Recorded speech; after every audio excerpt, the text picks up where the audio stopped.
तो आज आपण जो अपडेट रही है केंद्र सरकार तरफ आसला एक नुआ योजना प्रधानमंत्री सूर्य घर अधीन आदर्श सौर Gram Yojana model solar village तेरे कौन ये योजना और कौन सब सुविधा मिल तो संपूर्ण डिटेल से वीडियो माध्यम जानीपर तो चलते वीडियो स्टार्ट करा जब आप चैनल को नुआ देखुं आम चैनल को एवं सब्सक्राइब करूँ एमती नुआ नुआ इनफॉर्मेटिव वीडियो देखा मुक्त बिजुली योजना अधीन आदर्श सौर ग्राम कार्यकारी निमंते मार्गदर्शिका 9 अगस्त 2024 नूतन एवं अक्षय शक्ति मंत्रालय द्वारा प्रकाश पाई। आदर्श सौर ग्राम योजना अधीन समग्र भारत में प्रति जिले में गोटे लेखाएं आदर्श सौर ग्राम गठन पर गुरुत्व दि जाए जार लक्ष्य हूँ सौर शक्ति व्यवहार को प्रोत्साहित करने और ग्राम समूह मानक सौर शक्ति आवश्यकता पूरण कर आत्मनिर्भरशीलता होगा सक्षम कर योजना मोट 800 कोटी टंकार आर्थिक व्यय बराद कर जो आदर्श सौर ग्राम पिछा 1 कोटी टंका प्रदान कर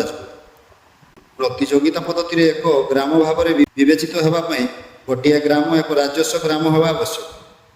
जार जनता संख्या 5000 रु अधिक कि स्वतंत्र वर्ग राज्य 2000 रही है। चयन प्रक्रिया एक प्रतियोगितामूलक पद्धति जो जिला स्तरीय कमिटी व डीएलसी द्वारा घोषणा होवार 6 मास पर स्थापित सेमानकर सामग्रिक वितरण अक्षय शक्ति व आरी क्षमता उपर ग्रामगुड़िकर मूल्यांकन कर सर्वाधिक आरी क्षमता थिबा प्रत्येक जिलार विवेचित ग्राम को 1 कोटी टंकार केंद्रीय आर्थिक सहायता अनुदान मिल जिला स्तरीय कमिटी व डीएलसी तत्वाधान में राज्य व केन्द्र शासित अंचल अक्षय शक्ति उन्नयन एजेंसी द्वारा यह योजना कार्यकारी कर जार सुनिश्चित कर चिन्हट ग्राम गुड़िक सौर चालित ग्राम को प्रभावशाली भाव में परिवर्तन हो देशर अनेक ग्राम गुड़िक आदर्श भाव में कार्य कर